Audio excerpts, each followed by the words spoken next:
Welcome, everyone, to the podcast. Thank you so much, as always, for joining me. And today we are having a conversation with Mother Earth.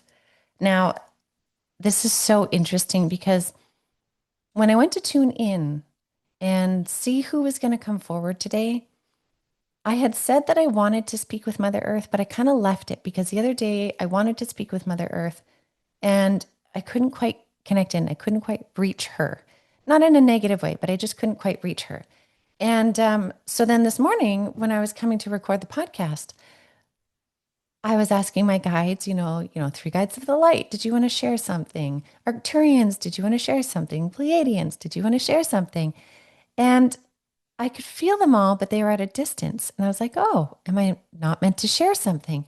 And then I saw the most beautiful butterfly, this massive butterfly vision came into my head.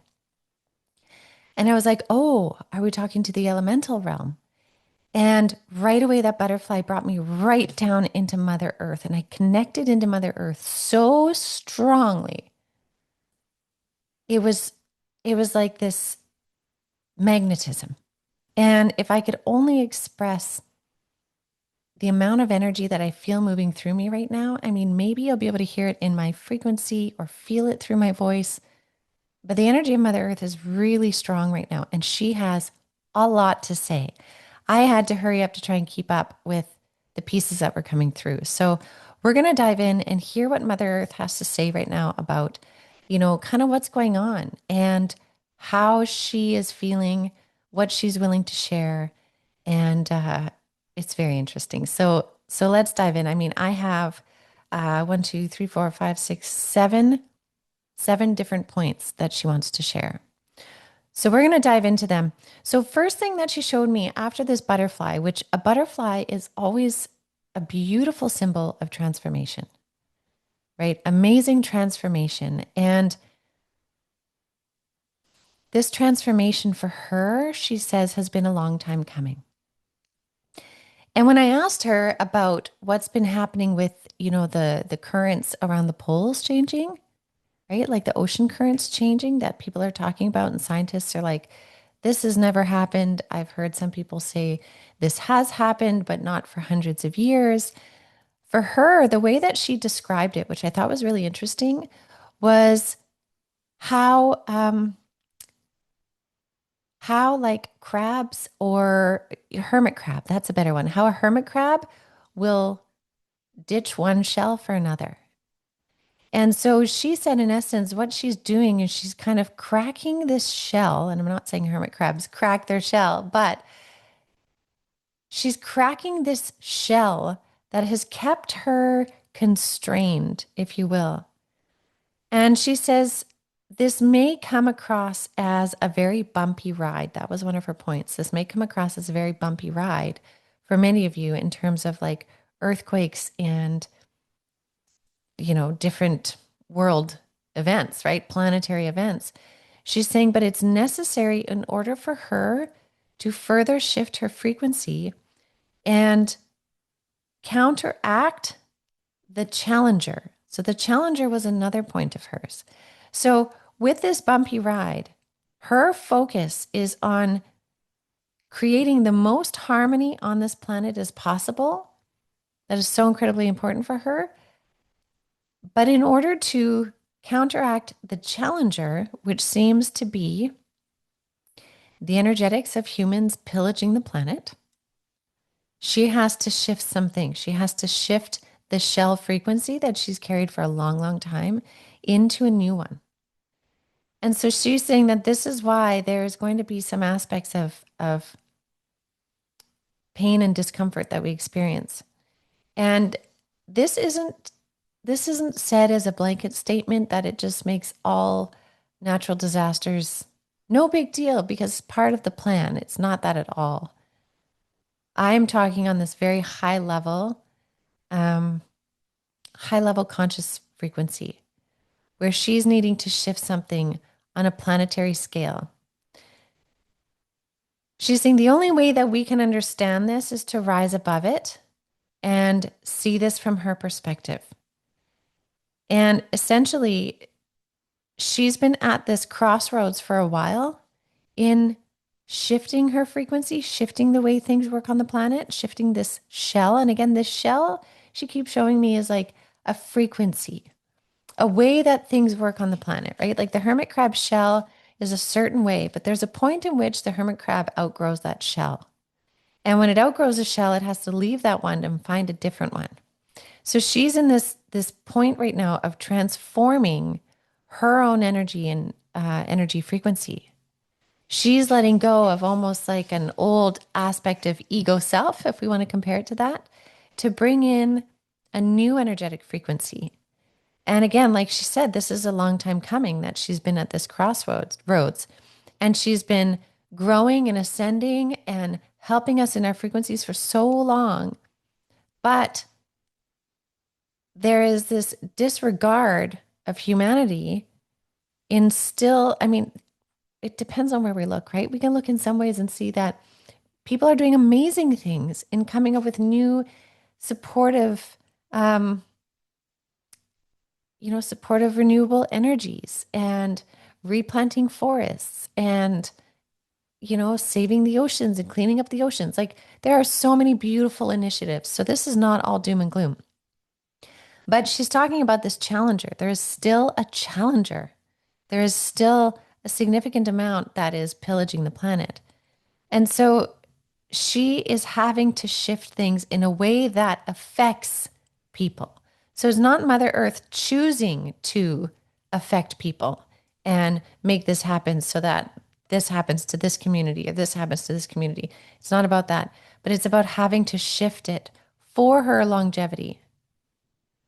And that's a really hard crossroad to be at. That's a very bumpy ride. Now, when I ask her, is this something that is, are we going to have like uh, these, the great awakenings where we had the flood, like in the time of Noah's Ark or things like that? And she said, no, it's not to that level. But she's saying, I have to change things. I have to shift my frequency. I have to change the shell so that the shell can no longer be penetrated by the challenger, basically. So she has to shift her frequency again. So with this change, though, the positive on this is that she says, as she's shifting and cracking out of this one shell and embracing this new shell, this new one is so bright. It's yet an even higher level frequency than we've ever seen on the planet. And this is also part of why the Schumann resonance has been doing some weird, new, funky things. It's those new frequencies coming from the earth. It's that shift in frequency. It's her shift in expression. And this will help those on the planet that are wishing to do good and be in the light to anchor in a stronger light. And this is really important for us moving forward. And she said, as always, it is in the darkest hour that you find the light that helps you shine and lead your way. And so this is that really challenging crux point that we're in right now. And it's not surprising. It's happening at the peak of the solar flare cycles as well. Like, again, it's a crossroad she's been at for a while and holding steady, but now has to make something shift. So when I ask her, how long does this last for? Like how long? And she's saying there's an adjustment period of about 6 months. Now, that doesn't mean we live in fear for 6 months of Earth events. It just means there will be more Earth activity. And this is part of a greater collective shift. This is part of a greater transformation, also in allowing planet Earth to lock in at a frequency that is higher. Because this is also connecting into a lot of the glitchiness that's been happening over the weekend too, and that we've been seeing is these manipulations of the time continuum. This is really interesting what she's showing me. The manipulations of the time continuum, they have a greater effect on Mother Earth as well than we realize. Every time time is sort of messed up by those that know how to control time. Literally, there are different ways people can control time, not just in the individual, but like bigger events. That's why we get Mandela effects and such. Every time that happens, it has an effect on the Earth's ecosystem because suddenly the Earth is thrust back to either an older program or a newer program that it hasn't had before. And there's a ripple effect on that. It kind of creates cracks, if you will, which is interesting. She was saying these cracks in her shell. So it kind of creates these cracks. And so for the next 6 months or so, we're going to have this recalibration in these glitches and these time frequencies and her energy, because what matters to her most is that she bring the most amount of tender loving care back to her being, which is planet Earth, and the beings on planet Earth. Mother Gaia cares so much about the people on Earth. And when people say, Mother Nature's wrath and anybody on earth is just meaningless when it comes to mother nature, we can absolutely view it that way for sure. And I think that's fair in one respect. But from another angle, Mother Earth deeply cares for all beings on her planet. All beings, from humans to animals to insects to the stones to the crystals to the trees to the water. She cares about all the life on her planet. And when it's being pillaged, it has to be rewrited. And part of that also, she's showing me, she's like, part of that is me exposing what has been pillaged, no longer holding tight to the shell that's holding everything together, even though it's cracking, and allow stuff to crack and fall so that we can see, where we are mining too deep into the planet, or we are pulling away too many trees are going to cause issues. And we're going to see these issues. She's no longer holding those cracks together to appease the energetics of humanity. She has to let it go. She has to find a new frequency, a new shell, which is what she's doing. And that's why, like I said in the beginning, she showed me this big, beautiful butterfly. And the butterfly is one of the most beautiful symbols of renewal. And this renewal is not just making something better or putting a shiny color on top of it, but it's a full-on transformation. She's going through a full-on transformation. And that's the point that she's wishing that we can rise above to see, that she's undergoing this massive transformation to shift the frequency of her essence so that we can lock into a stronger, more resilient, and steadier heartbeat is what she's showing me, a steadier heartbeat. So that when we lock into that heartbeat, we can always find our sense of grounding moving forward. So what can we do about this while, she's going through this transformation?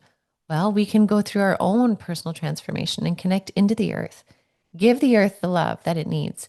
Ground our energy into the earth, because as much as she gives us grounding, we also give her purpose and grounding. We show her our reflection in how we feel about the earth, how we treat the earth, how we care for the plants and the animals and the people. And I know that, those of you listening, you're already doing these things. So it's really keep doing the things, knowing that it's making a difference. Keep sending love to the planet because it makes a difference. And I feel her coming through stronger. I'm just going to quiet down for a second. Lincoln, I'm not sure if she wants to actually channel or if there's just a deeper message. So just hold on one sec here.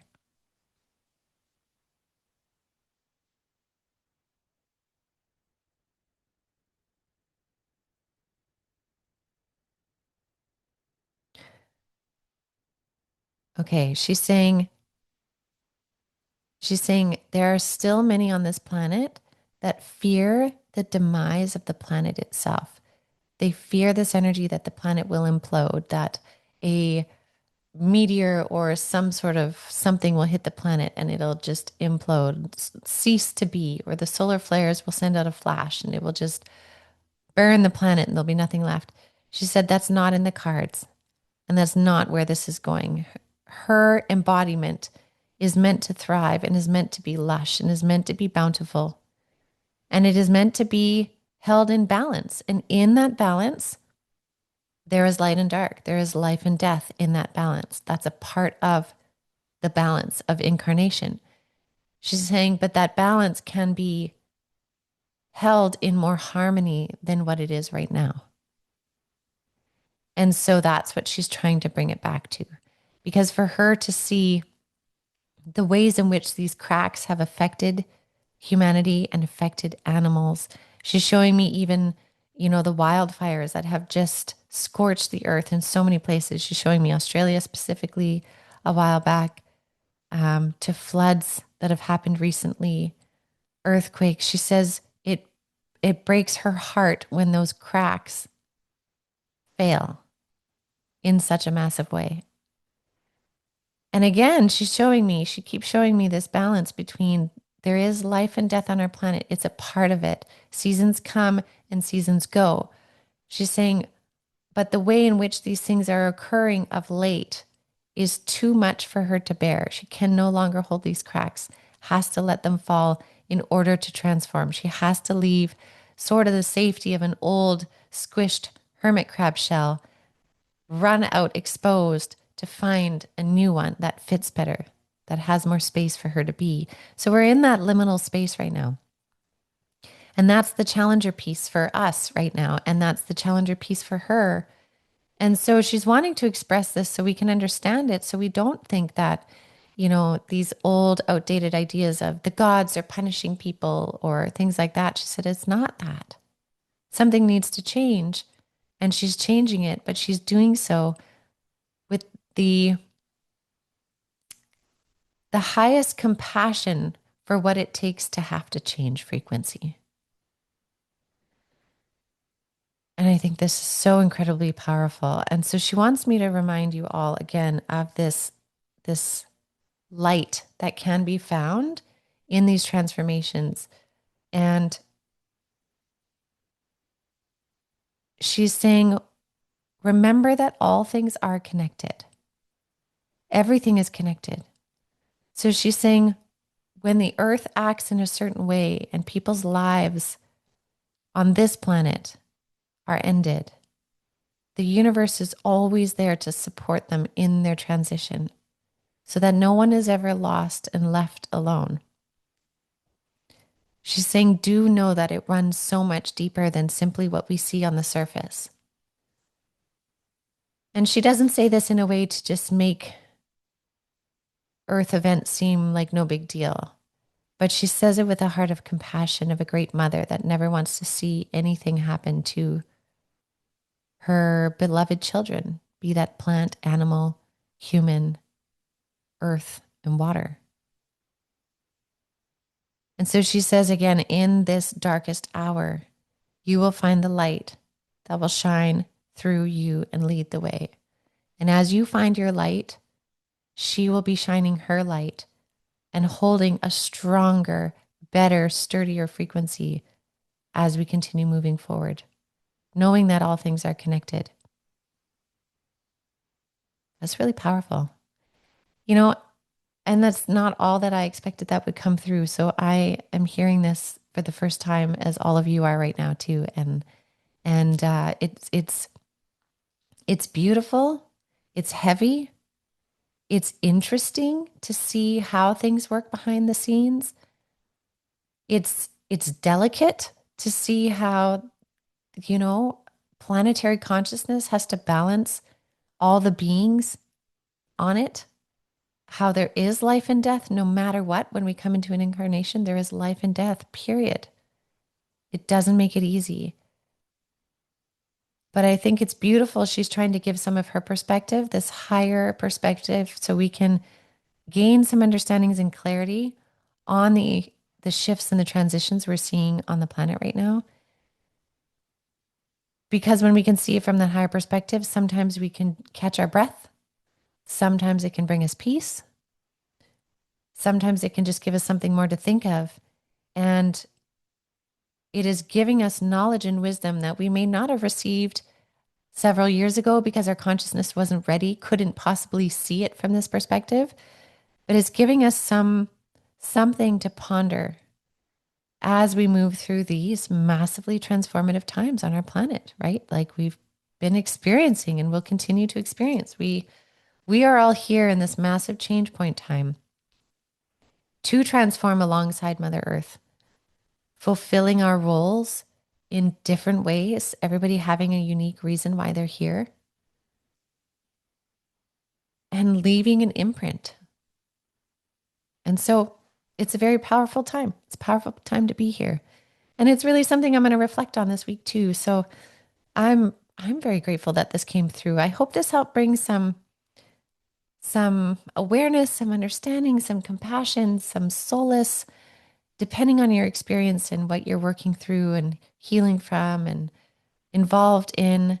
Um, I hope this came through with as much compassion as possible. And just know that you matter and we are all in this together in some way, shape, or form. So I will leave that with all of you for now. I want to thank you all so much for joining me on the podcast. As always, please do rate the podcast or share and subscribe. As well, I do want to invite you to Cosmic Consciousness that I will be hosting on Wednesday.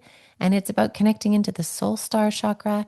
And this chakra is such a powerful, beautiful chakra that really helps you connect into the higher realms, rewire your nervous system, and help you be this beautiful conduit between Earth and the cosmos. So, interesting timing of why that's coming through at the same time as today's message.